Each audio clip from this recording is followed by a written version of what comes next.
Hello and welcome to this webinar in association with Apex Group. In this session, we'll be discussing the topic of how to stand out in a crowded debt market. We'll consider the evolution of the debt market, the impact of macroeconomic events on the industry, and how firms are differentiating themselves from their competitors. I'm Talia Masiri, editor of Real Deals, and today I'm joined by Aman Bahel, Managing Partner and Head of Europe at Apex Group, Gary Davison, Founding Partner of Tosca Debt, and James Board, Partner at Simpson Thacher and Bartlett. Hi everyone, thanks for joining me today. So just before we get into the discussion, I thought it'd be great to get a quick introduction from each of you on your role and your firm, to give a quick background for our audience today. So perhaps Aman, would you mind starting us off? Sure, happy to. So my name is Aman Bahel. I run business development for Apex Group here in Europe. Apex Group is a global financial services provider, so we support close to $1.5 trillion of alternative assets around the world. We do that with 50 office locations and 5,000 people. And of course, a major area of focus for us is private credit, where we support our clients primarily with regulatory operations, technology, and banking. So really the value chain from investment to investor. That's our proposition. That's us in a quick nutshell. Perfect, thanks Aman, and look forward to speaking with you shortly. Gary, perhaps you could follow. Yeah, sure. So Gary Davison, I'm a Managing Partner of Tosca Capital. We set up the fund about 6 years ago. To date, we've deployed around about 450 million pounds across 40 transactions. We're focused on lower mid-market UK transactional businesses around deal size of 15 to 25 million pounds. Great. Thanks, Gary, and look forward to hearing from you too shortly. And last but not least, James, hi. Hi. Well, my name's James Board. I'm a private funds partner in the London office of Simpson Thacher and Bartlett. I focus primarily on private debt fundraising. That's special situations, distress, direct lending, liquid, real estate debt. Simpson Thacher and Bartlett are a global law firm. We're headquartered in New York. And our funds practice has represented private funds clients for over 40 years. Our team provides advice to many of the world's best known alternative asset managers, as well as first time funds and independent boutiques.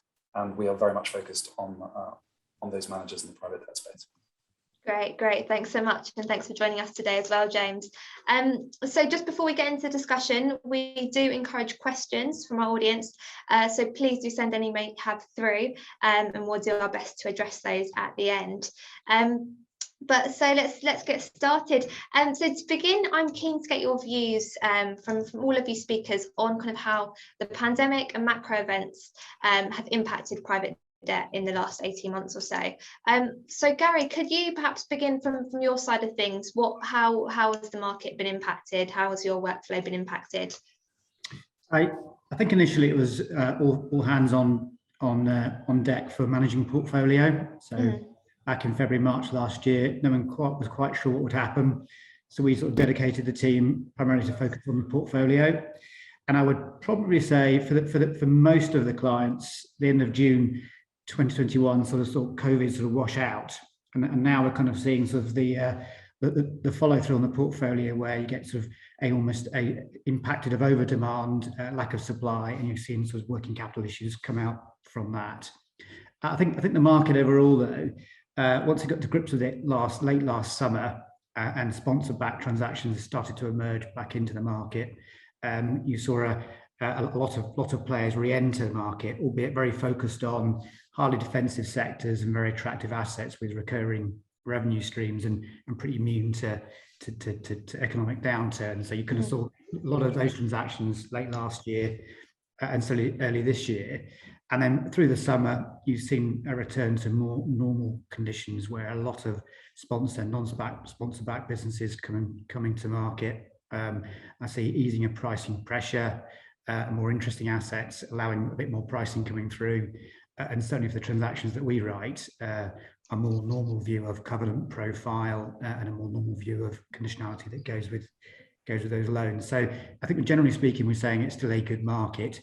However, as you'll be reading in the press, all the issues that we're all facing around supply are definitely going to have an issue, and that will definitely have an impact on I think, working capital. So if you came out Yeah. moderately stressed and balance sheet weak, I think you would find the next 6 months pretty tough. Yeah, that makes sense. And great summary there. Thanks, Gary. Aman, do you agree with what Gary's been saying? What have you kind of seen? What have you viewed from your perspective? Yeah, I mean, I think there's sort of two impacts to us, right? One was our sort of own business, which as you heard is quite substantive and globally relevant and present, and supporting clients like Gary's fund or asset managers in that space. It's important for us to have resiliency in place. So cloud computing and working from home was a very quick, and we were fortunate to have all of that already set up. So we kind of moved into disaster recovery mode in a real life scenario, which was I'm pleased to say that we were able to do that in a very quick fashion. So that's kind of our business pivoting very, very quickly to support that. But in terms of the market and our clients and what they ended up doing, I mean, I think the last 18 months, exactly as Gary said, provided sort of a real life stress case environment, right? And putting sort of resiliency to the test, really. And from the metrics that we were tracking, private debt fundraising was probably down in 2020 by about 10% relative to prior years. Now, that being said, 200 funds still raised $120 billion worth of assets in private debt. And it's tracking to a market that's probably going to be 2 trillion odd in another 3 to 4 years time. So it's come back in vogue and in fashion pretty quickly.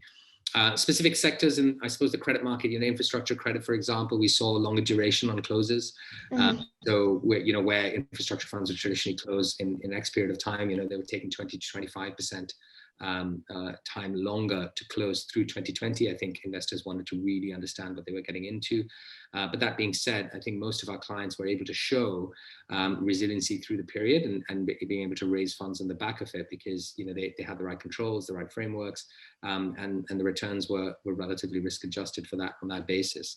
I think the stats for 2021, just literally 11 months after the crisis really started, are incredible. I mean, special situations, which is James mentioned his coverage area, and I'm sure he's seeing a lot of it. Absolutely on the rise, comprising now 20% of direct lending people's portfolios, 17% going towards distressed debt. So exactly on point with some of the other trends that have been mentioned already. And all of this is stuff that we're tracking too. So from our perspective, it's really good because the macro dynamics of a client group that we strongly support is growing. Demand for our services, frankly, is growing as well. So we're happy to track with that. Definitely. Lots going on in the market, lots of business coming our way as well, I'm sure. So all positive. And James, anything to add there in terms of kind of from your perspective, the fundraising market, was it impacted in the same way as private equity, perhaps? Have you kind of seen the same kind of pace of fundraising in the market?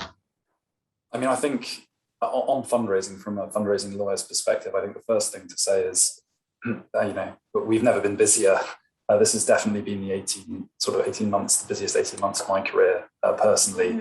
And I think that comes in kind of a couple of different ways. As a fundraising lawyer, you help people raise funds and also then you help them operate them going forward. So very much to Gary's earlier point, the first few months of that pandemic, everybody was kind of hunkered down, looking at their portfolios, looking at how they were going to be managing their business. What happened? People were stress testing. What happens if people don't pay capital calls? Luckily, that wasn't something that was very common. How do we, arrange AGM or LP meetings, in this new environment? What can we do? Does our current reporting framework accommodate and properly communicate what's been happening in the market in recent months? Maybe if we're in the middle of a closing, we should be doing more rolling closes and taking more money off the table, more quickly. Perhaps we need to think more about extending fundraising periods or changing the incentives to get people in quicker.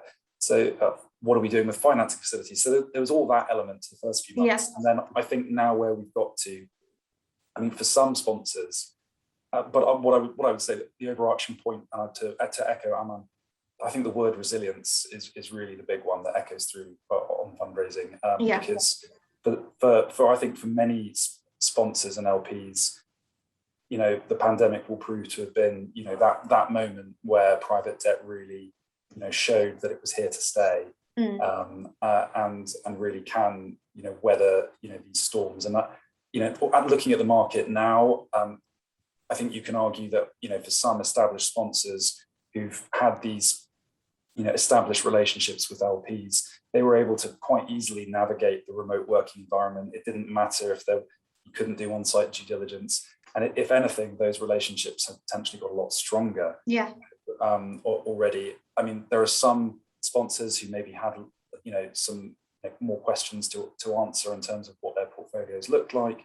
Maybe the performance wasn't quite what they had, but they're still raising their funds too.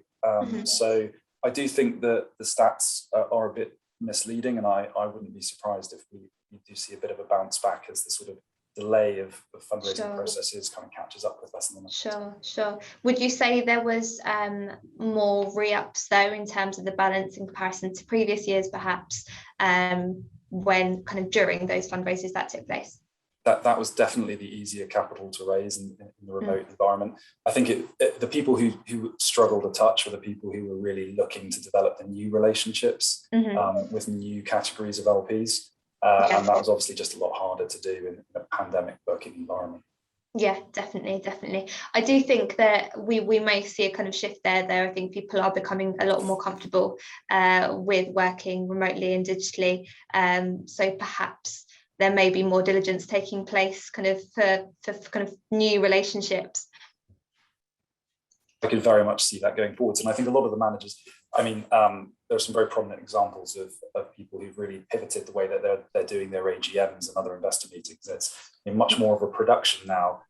Looks much more like almost like a piece to camera from a Sky News than it does a traditional AGM. So I do think that we're getting a lot more friendly to the mediums.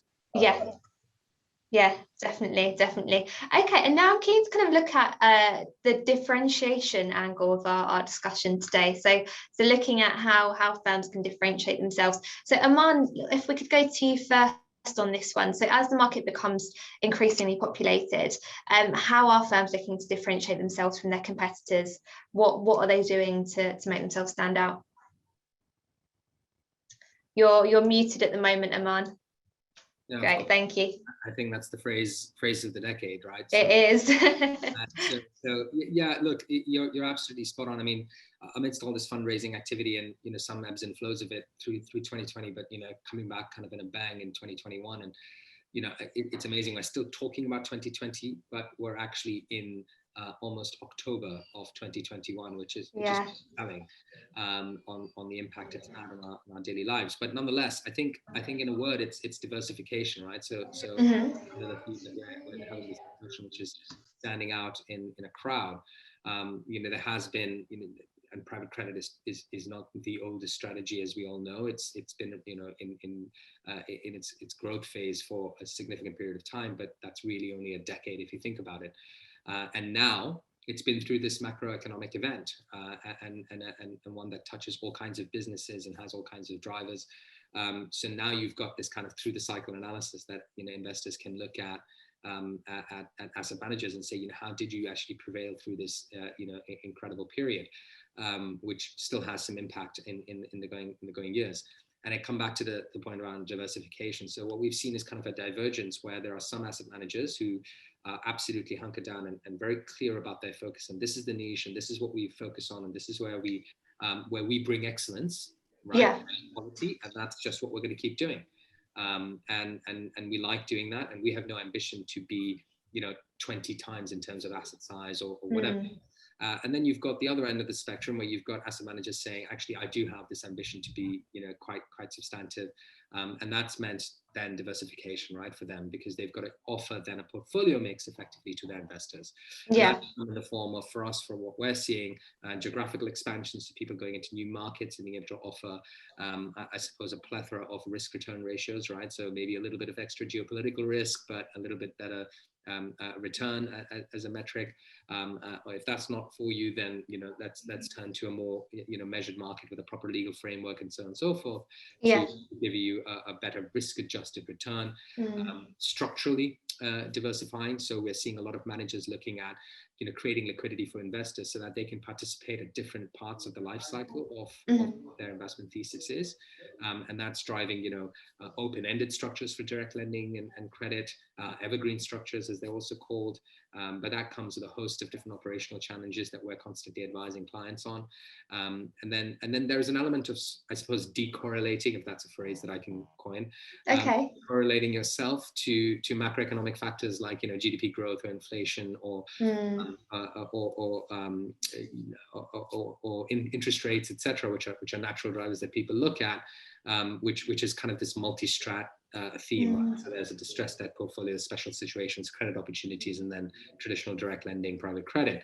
Last but not least, which is I'm sure going to be a hot topic here, is ESG, right? So differentiating yourself by being a first mover in that space and kind of, I suppose, leading from the front as opposed to, somewhat retrospectively looking backwards and telling your investors, oh yeah, we're doing this in ESG, and there's still a lot of perspectives out around this topic, but I think there is absolutely now a convergence in terms of frameworks and what people need to look for in the ESG space, and it applies differently, of course, to the types of managers that we deal with. Yeah, completely. That really makes sense, and especially the point around diversification, to make sure they stand out in that sense. James, is this something that you're seeing, kind of how are firms looking to differentiate themselves in the fundraising process? Is this diversification a big kind of driving factor, or what other kind of factors are you witnessing? Oh yeah, I mean, we definitely see this theme on diversification and people trying to build up synergies in different parts of the business, complementary credit businesses, or even with alternative strategies where there could be beneficial information sharing arrangements, although that comes with its own sort of different sets of issues that you have to manage.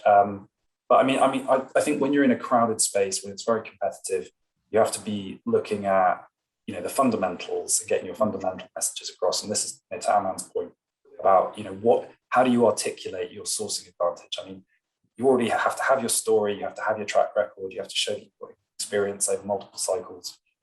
But where is it? How are you sourcing these deals? What is your specialist area? Is it a sector? Is it a geography? Do you have an affiliated partnership with someone else in the market? And so you really focus on those fundamentals. But then I think post-pandemic, it's also how resilient has your portfolio performed? When the tide went out, how much cover light did you have in there? All those sorts of things come out, and that's all in the sort of commercial and marketing side of it, I would say, and definitely something that we're seeing coming out of the marketing materials. But the real success we've seen in driving investor engagement to really want to give you money when they wouldn't, or give you more money than they were thinking of. It comes down, I think, to a focus on efficient structuring and managing your fundraising, smartly. And by structuring, what I mean is, we have to look at the way that private debt has, evolved and how it's maturing, and compare it to, private equity, for example. We already have now a much more complicated structuring environment and demand from LPs.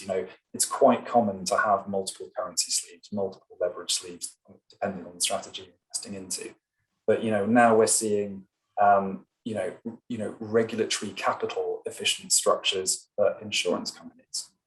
Now we're trying to spot trends of in the geography who wants to put money into credit. It was Japanese banks into liquid loans in sort of 2018, 2019. It's been Korean insurers, for the last 24 months and going forwards.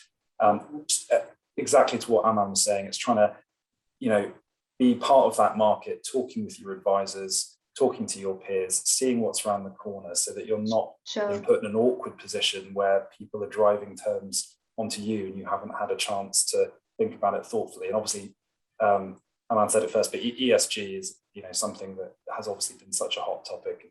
Is another area people want to front foot rather than be responsive. Yeah, definitely. I guess it's all about kind of anticipating or making educated decisions on what may be kind of that next shift and where investors are interested. Okay, thanks, James. And Gary, from your perspective, how does Tosca differentiate itself, and how do you look to secure capital from investors ahead of your peers? Yeah, I mean, it's interesting here what the guy's saying there. So we're always on the lookout for advice and feedback, because you don't know what you don't know, right? Yeah. I think and the partners own Tosca Capital, so we're a small manager, and we're always going to sort of remain a fairly niche manager back to the point of the raise. But capital is the holy grail, and to get investors interested, they want to back the best managers. You've got to recruit the best people, and you have to invest in the best people. And then, if I get the best people, you'll get introduced to the best transactions, and you'll manage those transactions as best you can. In reality, in our bit of the market, there's always more deals than there is money. Despite sort of, it feels like there's a big sort of craze to get money out the door. I read the word regularly that direct lenders are desperate to deploy capital. And I'm not sure we are. I think we get really great transactions with low refinancing risk and really good risk-adjusted returns, because it's the investors like those loans. That's what they want to get into. And for our third fund, I think we probably spoke to 200 investors, and I think we got 25 in. And you're perpetually in that fundraising mode. And the biggest feedback you'll get from most big investors is, look, I'm really happy going into Ares. I'm really happy going into GoLab. I'm really happy going into Blue Bay, because they're the big names. They're the IBMs sort of the private credit world. But actually, tell me why I should go into you. Yeah. And if I'm honest, it's less about origination, because that's really easy to see. It's, what am I getting extra value for money? What am I getting that I wouldn't get from those funds? Yeah. And that's the tricky bit. That's the niche bit. That's what you're always trying to sell. And some it'll work for, and some won't. You try to adjust your pricing slightly. There's pressure on hurdle rates. There's pressure on catch up. Is it hard? Is it soft? Is it full catch up? And how does that play through? What's your team getting in that to incentivize them? Are you focused on your market? There'll be a lot of things, but actually you'll tend to find that every investor will have their slight nuance to that. Yeah. But fundraising is the hardest aspect of what we do. And so if you get managers from big funds deciding to go on their own and set up a brand new fund, they'll find very quickly losing the brand and becoming a first-time manager, even with years of experience, as a degree of difficulty. So that's what we constantly find. I think we're now into raising TDC4, and certainly we expect to be able to sort of announce a big capital raising in the next sort of couple of months, which will transform us from being that sort of newish manager to pretty big manager as far as the market goes. And of course, having done 40 deals, it's a lot easier. But you've got to keep transacting, and you've got to keep investing in your people, and you've got to have the best quality team behind you. That's so critical. Yeah, and how do you highlight that? Sorry to put you on the spot, Gary, in terms of if an investor's saying, but what do you add to kind of has greater value than some of the larger household names? What's your response to that? Well, we love it when they do actually ask that question. So you've really got to produce really top quality materials. I mean, James was saying there that when you have your investor presentations, you could have got away with a quite a cheap deck and a few creds and a few case studies, etc. And this is my returns. You need to be more sophisticated today. You've got to show where you've added value to that credit. So, for example, for us, we only invest in transactional businesses. Yeah. So you're looking at point A. It came in at point A worth X, and it's left worth Y. We've seen headcount grow in terms of employment opportunities from here to here. That's quite a big factor for our investors socially. Sure. You're looking at where's the margin improve, what the cash flows look like, how did you improve boardroom governance, how did you improve management reporting information. So you can add a lot of value by being an institutional credit provider rather than just a loans provider.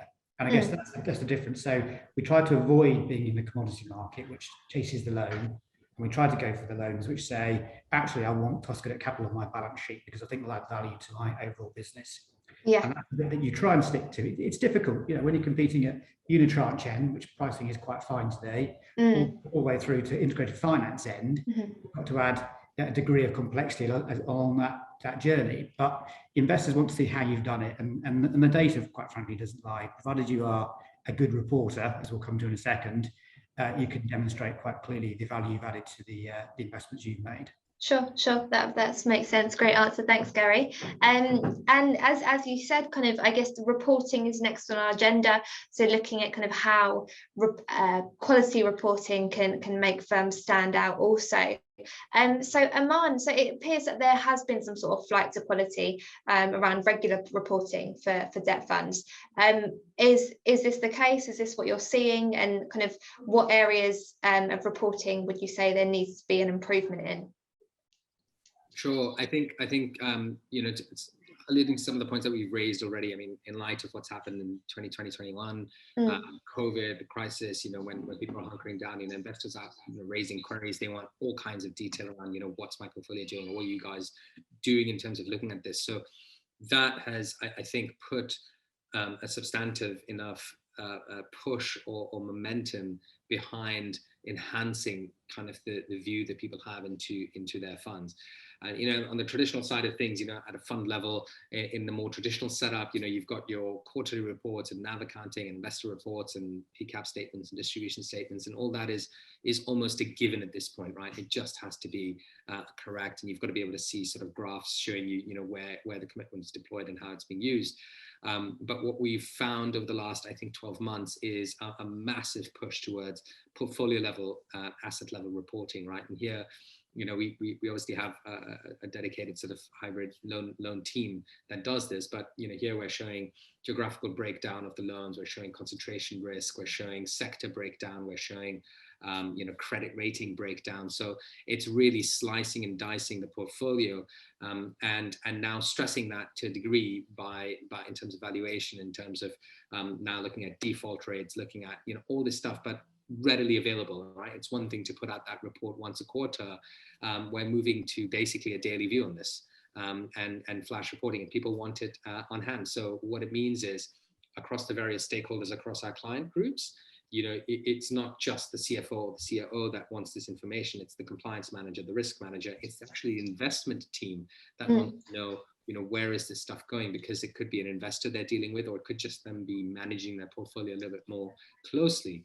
And that's where, we've got to embrace that sort of change. And so it's not just having the team, which obviously you need to have any expertise around how this stuff works, but it's the technology behind it, the reporting behind it, and then the flow through to our clients and their clients. So, having it on your mobile, having it on your laptop or your tablet, so that you're sitting in a live meeting and can make quick decisions.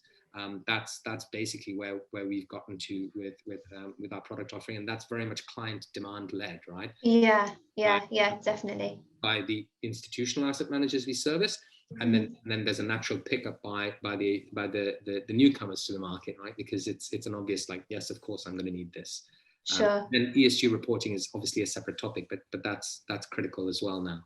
Yeah, and that almost kind of real-time reporting, I guess, would you say that's kind of been accelerated by perhaps the pandemic, by the fact that everything is digital and online now, so people kind of almost expect it? Exactly right. There's there's a synergy here for us, right? Because in our firm we need to look at KPIs, metrics, data, etc. on our work. And we're able to leverage some of the technological advances that we've made, investments we've made, and actually adapted that for clients and said, we use this, you should be using this too. And the visualization of data is critical now, because people need different ways of looking at the same stack of information. Definitely. Perfect. Thanks, Aman. And Gary, what about from your perspective? What are your thoughts on this? And are you seeing a flight to quality around reporting? Keen to hear your views. I think as to flight to quality, like we discussed the other day, actually, I'm not quite sure, because you only get to see what you get to see. And I'd like to think we're pretty good at it already. That said, there's a greater demand for transparency around costs. And I guess you've got to bring technology into that. And so what Aman's talking about there is very close to our heart. We have a back office system that we're really trying to get to work for us, to allow us to report more efficiently, more quickly, quicker provision of data, more transparent on the actual cost of that data, because obviously costs weigh on returns, and therefore affect your attractiveness as a manager. And a manager like us is relatively small scale. Even your audit fees have a big impact upon your returns. So everywhere you can, you're trying to get either a bit of scale and also keep your costs under control. But fundamentally, you've got to create transparency for your investors in terms of the quality of your assets. So whether you report monthly or quarterly, and your monthly is very expensive and very hard, you've got to create that transparency into how is this asset doing, what the data points to demonstrate how this asset doing, and how do I actually value that asset. So if you're like us, which is primarily contractual returns, relatively straightforward, but you've got to create a visibility on how that asset's performing, and it was difficult during the COVID months. That's washed through now, and you shouldn't be really seeing much COVID legacy, to be honest with you. And if you've got a bit of equity, or you've got some sort of instrument which is linked to value growth, how you value that, what's your third party support for that. So you've got to bring all these things together, and you've got to do it in a very efficient way. So it's what you'll kind of see, hopefully you'll see over the next 12, 18, 24 months is a lot more automation. There kind of has to be loads of automation. And we've got to embrace technology like most finance companies do. I'd probably say across the private credit spectrum, below the big guys who can make big investments in tech. I think we're pretty slow to it, but I think from what I'm getting feedback is that we're all catching up, and you'll see that change quite dramatically, I think, over the next 12, 18 months. Sure, definitely. And I don't know whether this is one for you, Gary, or maybe for Aman as well, but in terms of the data and the extent of the reporting, can it be too much? Is there a kind of an extent to which investors want to see a certain amount of kind of reporting and not kind of further detail, if that makes sense? If I go, you're going to go first. I'll go first. I think there's always a thirst for data, and businesses like ours and my sort of colleagues in other firms, we love data, and the very talented people that we recruit love data. They come from FDD teams and such like. So the thirst for information is almost endless. It's kind of what you do with that data, how you break it down, how you can sort of configure it to context of the credit that you're in and the quality of that credit. That's where the skill comes from. So you've got to be able to sort of take that raft of information, break it down, demonstrate against your asset. Again, back to the transparency point, and be able to deliver that back to your investor. And that's where I say that reporting and the fundraising, the sort of illustration of what you're good at, has become more of an art form, as James was saying. I think that's a really good point. It's become more of a Sky TV presentation almost, because you really got to be crisp and use that information and make it a quality presentation back to your investors. And data systems like Aman provides and others are going to be critical to that delivery. Yeah, definitely. And Aman, what are your thoughts on that? Is there such a thing as too much data? I think Gary said it best, right? It's who's using data. So definitely a massive increased demand for the sharing and interpretation of information and data that we can capture at the asset level, fund level, and what have you. That is a lot for internal purposes, for them to, for our clients to be able to turn around and understand their portfolio in a way that, that constantly evolves, right? Because you may have started with 25 data points and said, that's what's relevant for me in order for me to understand how this is going to work. But now I'm I'm learning as I'm going, and maybe I want to know this and I want to know that, and we keep adding those bits in. When it comes to investors, though, I think there's an art there, absolutely, and I think it's a balance to strike. At least this is in discussions with our clients, because there is such a thing as too much data. I think too much data does then create a challenge for our clients, where then more data means more questions, and perhaps not. Putting it politely, perhaps not relevant questions. So it's putting the right information in front of them, so that there's a fine balance between, here's a good representation or a solid representation and a transparent representation of everything that we're into, and the way you like to see it and the way you want to see it. Anything more than this, come to us, we'll help you understand it. And that's why there is an IR function, and there is an investor servicing function, and there's platforms and portals to do all this fun stuff. I think that's definitely, and on the point about around what the managers are using, this is getting really interesting now, because in the evergreen structures that I mentioned before, there's data around you know, what is this portfolio, which investors have come into it, which, you know, what aspects of that particular pool of investments have we partook in, and then how are we calculating fees on this, and now we need to report on this, and what does that data look like as well, and then correlating that to other portfolios to be able to, again, go back to investors and say, you know, this pot did this well, this pot did this well, and learning from that. So yeah, it's in that respect, I don't think too much data is a bad thing. I think the interpretation of discussion around it should be balanced. Definitely, and ensuring that data is relevant, as you said, I guess is key there. Okay, and now kind of moving slightly on. So I think another key topic that we've discussed, we've touched on so far, is around ESG, and this is obviously a big differentiator for investors and for financial sponsors. James, from your view, how is ESG being considered in the private debt market? Is there this continued pressure from LPs, or have they settled now? Are they kind of happy, or will it kind of continue to force their GPs to take more action? Yeah, where the LPs lead, GPs will follow. I mean, I would say the pressure's everywhere. I mean, I was at lunch earlier, and one of the topics that came up at lunch was the different KPIs linked to ESG margin ratchets. So it's everywhere right now. Everyone's talking about it. They have been for some time. I mean, how's it really coming across, you know, in the private debt market? You know, how much have we changed in the last 12, 18 months? I mean, I remember, you know, 2 years ago, ESG really for a fundraising lawyer was including some excuse rights in a side letter, and potentially trying to make very loose confirmation about how close the firm was going to align itself to UNPRI. And that was sort of where a lot of people were. Save some notable exceptions, you know, some big Nordic investors, some big Nordic sponsors who have, you know, had a much longer focus on these things. The world has changed.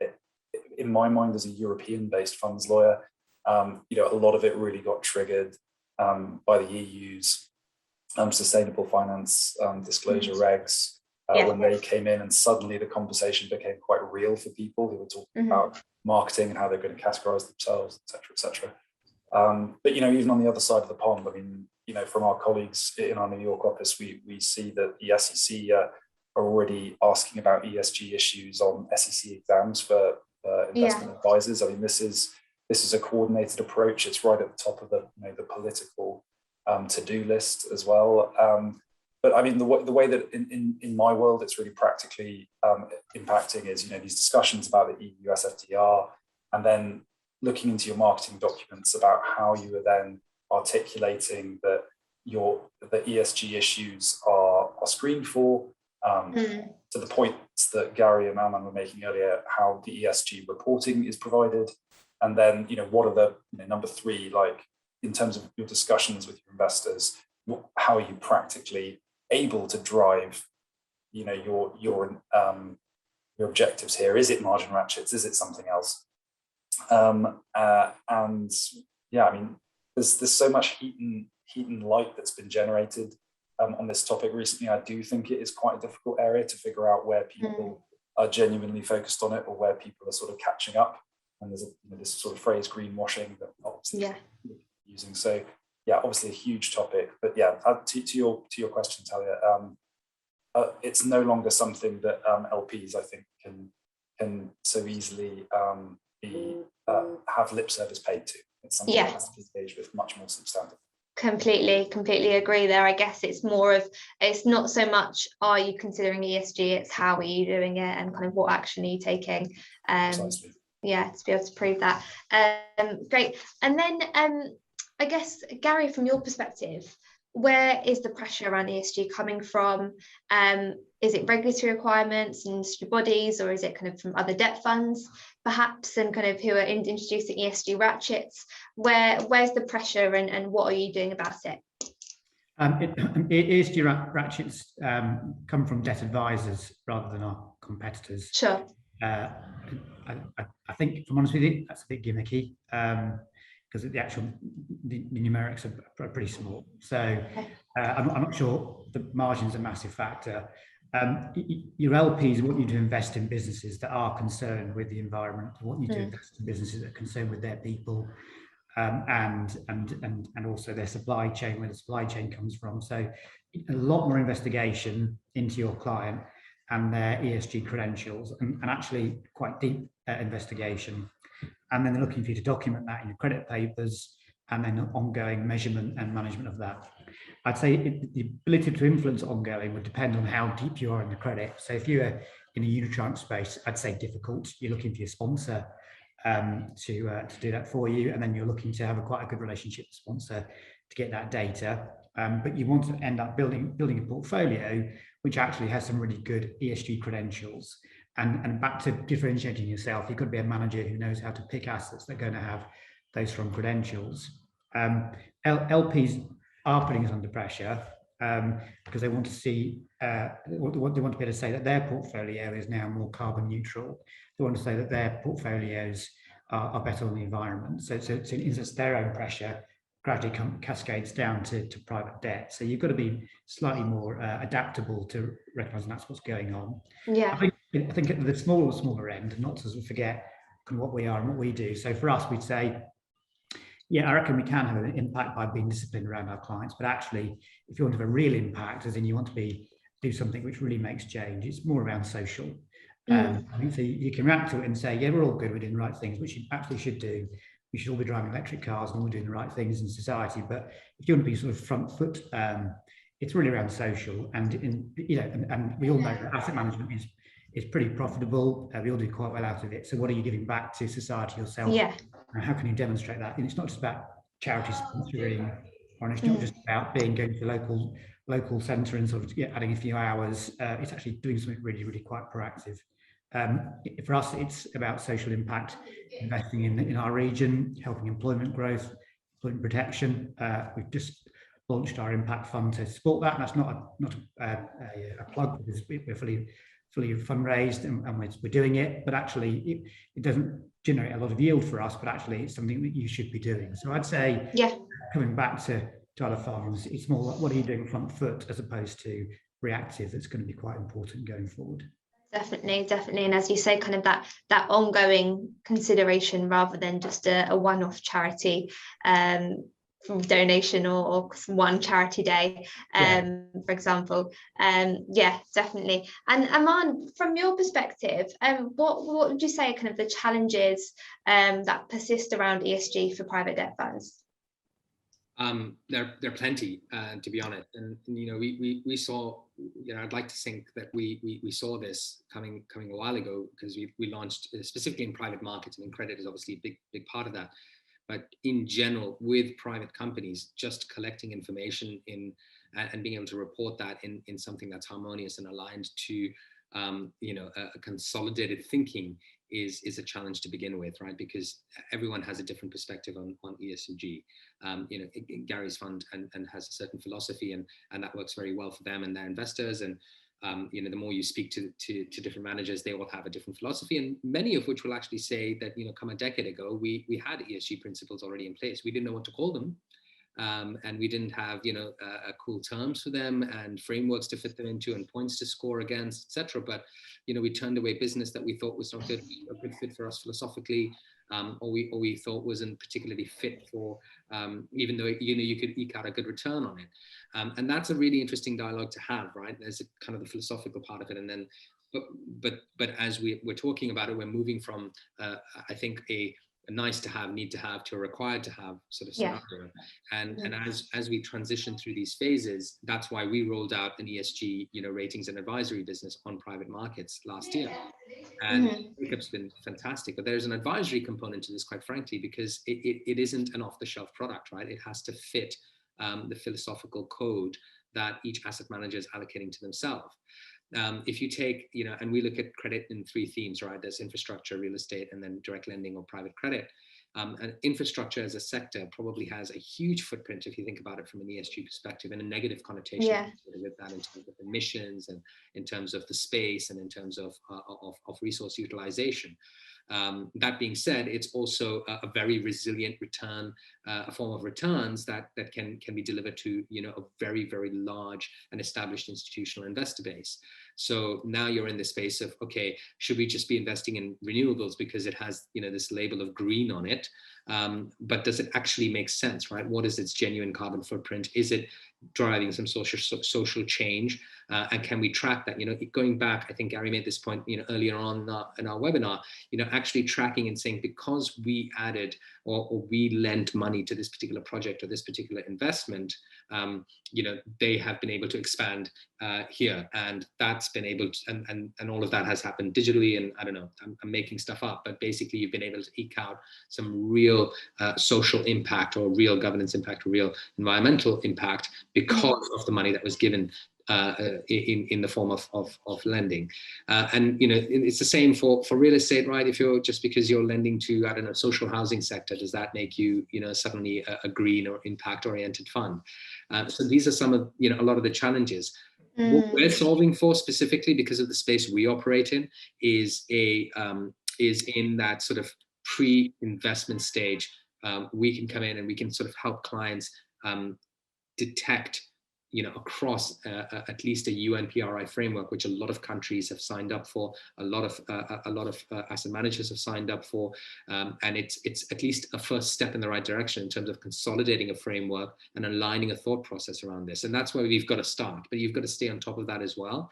And then it's got to be an iterative process with the politicians, with the governments, to say, this actually doesn't make any sense. That actually does make a lot of sense, or you've missed this point.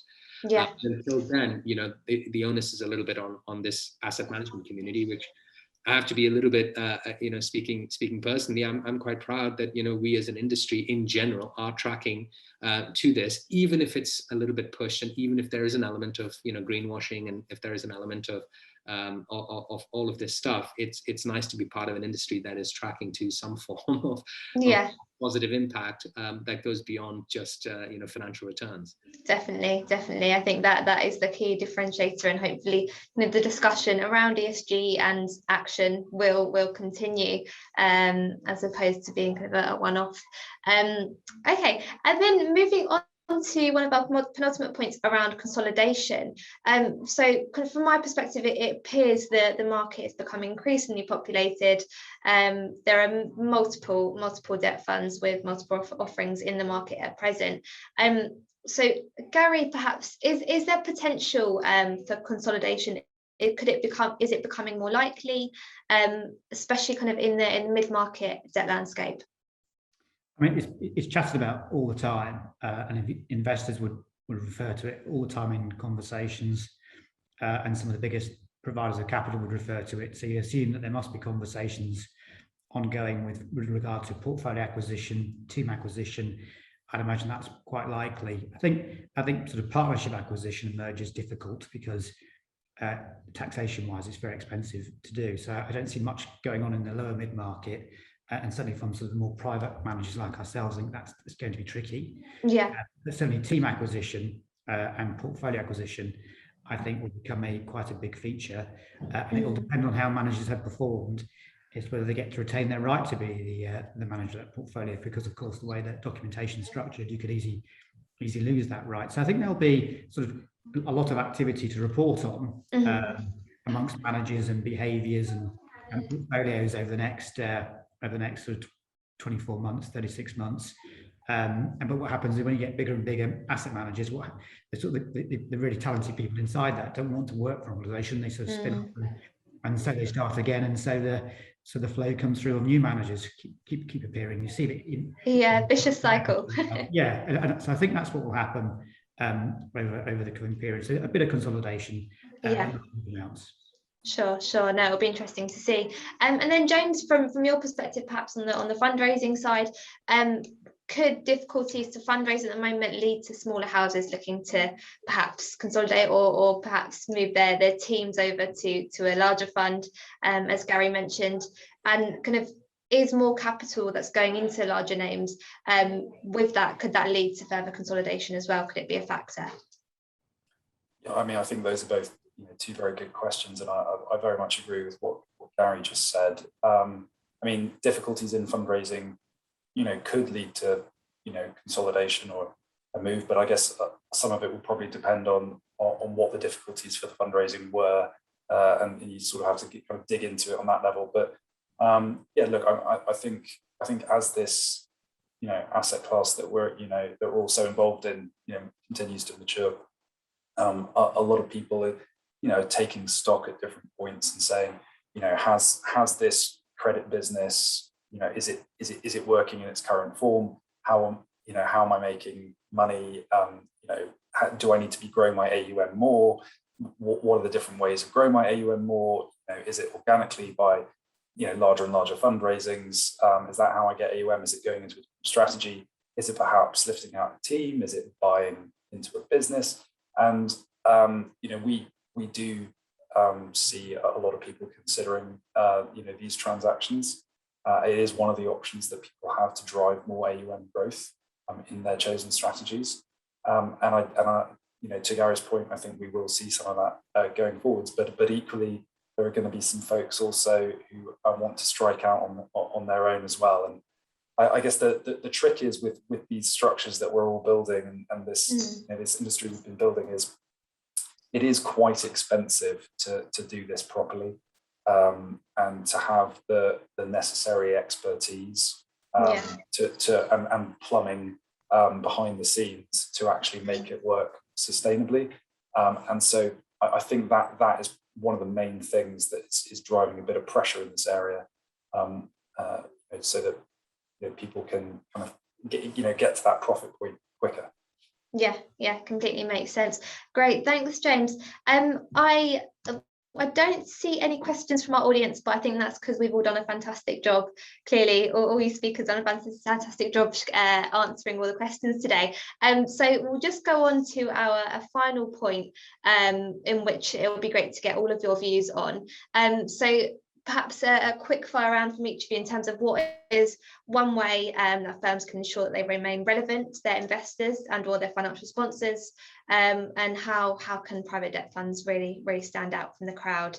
Aman, I'm looking to you first. We'll go in alphabetical order. I think it's very much a lot of the topics that we talked about earlier, right? I mean, standing out in the crowd is about differentiating yourself, but also having an identity around what your value proposition is, and why you would be best in class. And I think when I was thinking about it and talking about it, Gary's absolutely right, and there's people is definitely an important element of this, but it's sort of the side of things that we don't typically see from the lens that we're looking at the market with, right? We're looking at diversification. Can you offer for lack of a better phrase, a menu card of options, right, in terms of geography, in terms of asset class or multi-strat or liquidity or what have you, to be able to stand out in that crowd. I do think that there is a trend towards gathering assets, right, and becoming a large institutional or multi-strategy asset manager. And I think that the rationale behind that is that time tells you in private equity and now even in private credit that it is easier to raise capital as a mega fund manager. Once you have a sustained track record and of raising that size of capital, it becomes easier, right? So I think there is this general flight to that, which may therefore drive a little bit of the consolidation we're talking about, which is then part of that diversification angle as well. So standing out. And then I will always say this because we see it all the time. Resiliency is one of the first things we talked about when we started this topic, and that does translate not just into your investment thesis and the way you think about and vet your investment ideas and making them ESG relevant, etc., but also your operational resiliency, your scale, your ability to pivot and use information in the right way, but also then relay that to your investors, right? That level of transparency. So operational resiliency, is critical as firms look to grow. Definitely. Great. Thanks so much, Aman. And Gary, if we can come to you next. I think you have to be build a sustainable business that is going to continue to attract talent. So I think it's quite easy to get into private credit and equity and think, how can I make money? And then sadly, if you make money, you don't necessarily build value. So you've got to kind of always focus on, is this building value in an actual business? Is that business sustainable? Is it going to attract talent? So as you all grow through and you develop with the business, you bring in new talent through and you keep building and keep growing, keep building, keep growing. So you have to always think sort of beyond that one deal, that one transaction, and that one return. You've got to kind of think about, how does it look in my portfolio? How's my portfolio look? How's my portfolio performing? How's my team performing? What are my investors seeing? Am I remaining relevant to my investors? And is my product relevant to the market? And there's a phrase that goes, any sales business, if people don't want to buy what you're selling, you've got to sell something else. You've got to make sure you always sort of stay ahead of what's coming down the track and sort of remain relevant to what's on the track. And the only way you can really do that is to surround yourself with really top quality people and young talent who kind of see the trends, see the emerging trends. Because as you get older, like me, it's kind of harder to do that. So you focus on building and developing your people and remaining relevant through those individuals. Sure. No, definitely great points there. So we've got resilience from Aman, relevance from Gary. Are we going to get another R, James, or what would be your what's your view on this? If you can throw an R sound into market awareness, maybe that's where you get the R from. But that, I mean, it's hard. Those are two really good answers. But I mean, I think they're all linked, quite frankly. I mean, I think if it's relationships, business with your investors, with the sponsors that you're out there doing business with your advisors, with all the other market participants. And I think if you are able to kind of continue to have that dialogue with the different people that you're interacting with, spotting these trends, being early on them, being able to give yourself the opportunity to think thoughtfully about them, position yourself so that you're on the front foot and you're not being dictated to. I think that's the way that you can come across most credibly to those people that you're acting with. So. Definitely. No, all fantastic answers, I think. And I guess to summarize, I'm going to say relevance, resilience, and we've got market awareness through relationships. I guess is our answer to how to stand out in a crowded debt market. Speakers, thank you so much for your time and for sharing your insights today. Really great to speak with you all. So thank you, and thanks everyone for listening.